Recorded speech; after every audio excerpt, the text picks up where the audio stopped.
Are you married and living with your in-laws or with your parents? Or you are frequently by your parents or your parents are frequently by you? But you really want to live a peaceable and stress-free life with them? Watch this video. I have a lot of tips and advice for you.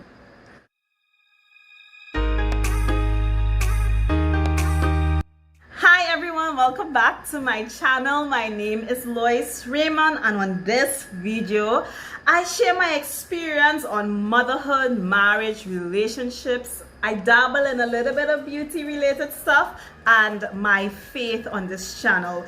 If this is the first time on my channel, remember to subscribe and you can ring the notification button on the bottom and it will notify you whenever I post a video. So let's get on to this video. I'm super excited about this video. So living with your in-laws. So I lived with my parents, my husband and I, the first 10 months of being married. And sometimes, honestly, sometimes I forget that I actually live with my parents, right? Because overall it was good, and we just got along really good.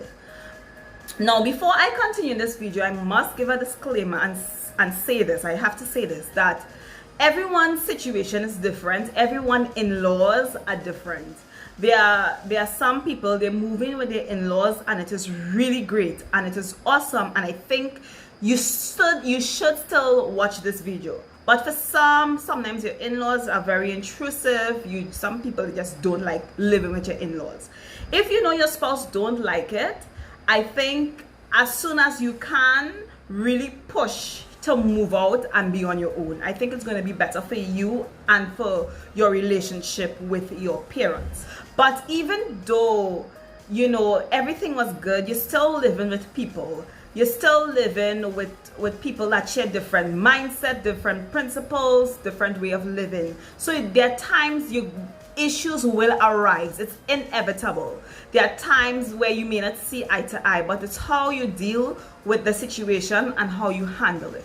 The first point that I would like to say is to be mindful and respectful of the culture that already exists in that household, and know that you're coming into another man's house, you're coming under another man's roof, and there is already a culture set there. There are already principles and laws that they live by, whether it is verbally said or not, and you have to be mindful of that. So when you're coming in, know that you have to submit yourself, and it's not that you're coming in there to change anything, because they have been living this lifestyle for years, and whether you agree with it or not, it's their house and they're just facilitating you, right? So just have that mindset, and I would recommend that you warn your spouse, or you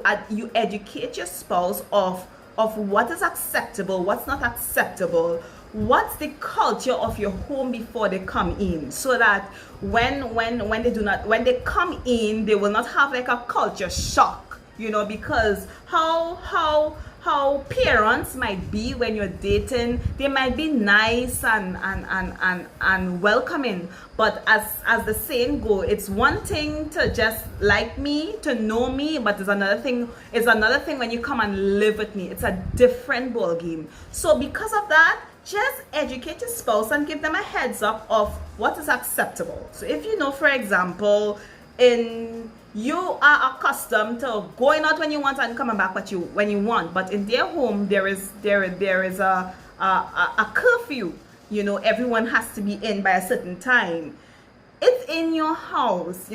Sorry I have to say it like that, but you just have to be mindful and respectful of that. And if there's any issues, if there's any problem that you really can't adjust, sit and have a conversation. Number 2, make your room or the space that you were given your own and put your own personal touch to it. Because I know the feeling, especially for me, you just get married and you always dream and fantasize about having your own home and decorating it and putting up curtains and just buying things for your house, and you don't have that luxury because you just can't come into another woman's house and say, okay, well, I want to change the curtains and I want to do this. No. But what you can do where you live, your own personal room, make it your own, buy curtains for it, however you want to decorate it and make it your own. Do that, because it will make you feel more at home, and at least you know that you have this specific space that is you and has your touch to it. And even as well as that, on that point is to create a culture within that culture that is already established. So even like in the room, because okay, like for Raymond and I, we stayed upstairs and we had like a pretty decent sized room. So we created our own culture that we live by, things that we like, things that that we wanted to establish. We did that in our own room. If it is okay, we wanted to start a prayer altar, so we would have prayer time where we would gather at a specific place and pray. Or if we wanted to do some, I don't know, but there are things that you can do to create your own culture within your culture. So even though you're living in your in-laws house or in your parents' house, you still feel a sense of independence. Tip number 3, or advice number 3, is to still have a sense of independence and responsibility.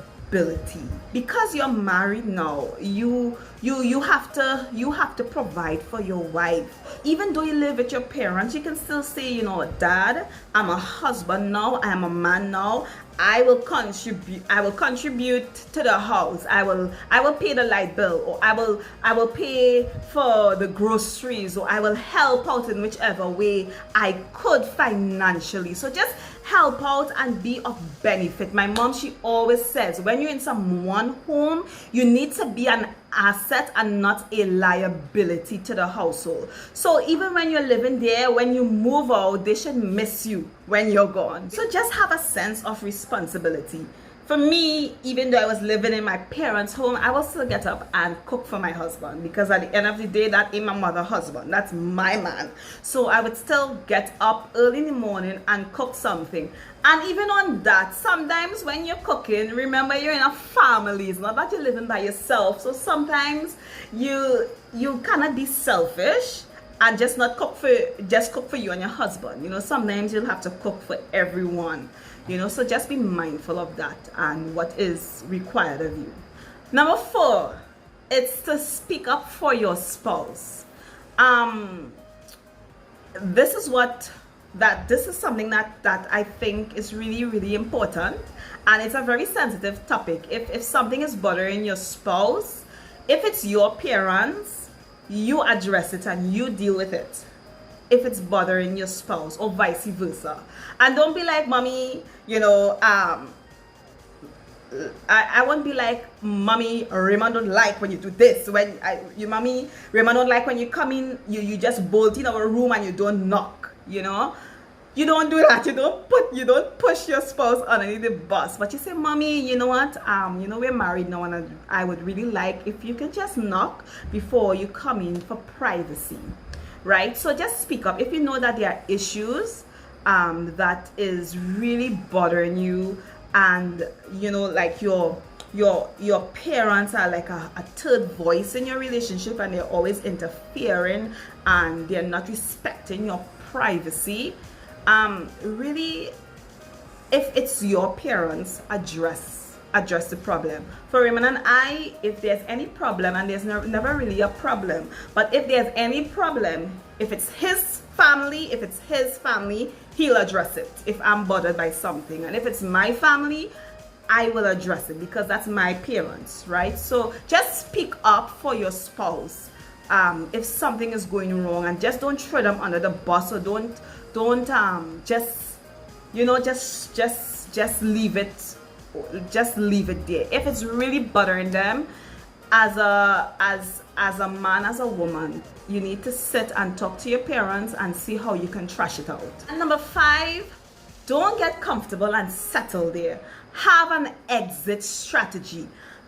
Know that, okay, I'm staying here because of whatever financial reason, and I don't want to stay here forever. It may be comfortable, I may not have a lot of responsibilities financially, but guess what? I'm not going to get comfortable here and just stay here forever. Unless this is, now there are some situations, probably parent is ill and they really request for you to come and live with them, or you have kids, you have a lot of kids and it's difficult for you, so it's different. Every situation is different. But if going into it was for you to stay here for a year, don't cross it. Really have an exit strategy and work towards leaving.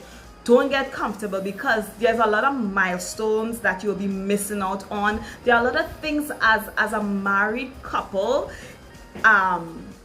you need to experience on your own, in the private, on your own privately, and in many areas it can suffocate. So even if you're happy, for some it's you're happy living with your in-laws, with your parents, everything is hunky-dory, but still, even though it's hunky-dory, don't settle there. Have an exit strategy to leave at some point, sooner than later, because especially if your spouse is becoming uncomfortable and they don't want to stay there anymore, have an exit strategy. Because I'm telling you, in-laws is a huge problem when it comes to marriage and relationship, especially if they're interfering and if they're too much up in your business and in your decision making and stuff like that. It is a very sensitive topic, and it can spiral out of control if it's not handled properly and if it's not dealt with properly. So really have a strategy to leave, if you could. Right, so thank you guys so much for watching this video. I hope it was beneficial to you. I love doing these kind of videos. I love educating and helping people. So if you want to see any other video, comment down below what you would like for me to speak about, and I'll be sure to do it for you. Remember to subscribe. I am on Instagram at Lois Raymond. You can see me there. Thank you so much for watching my video. Bye guys.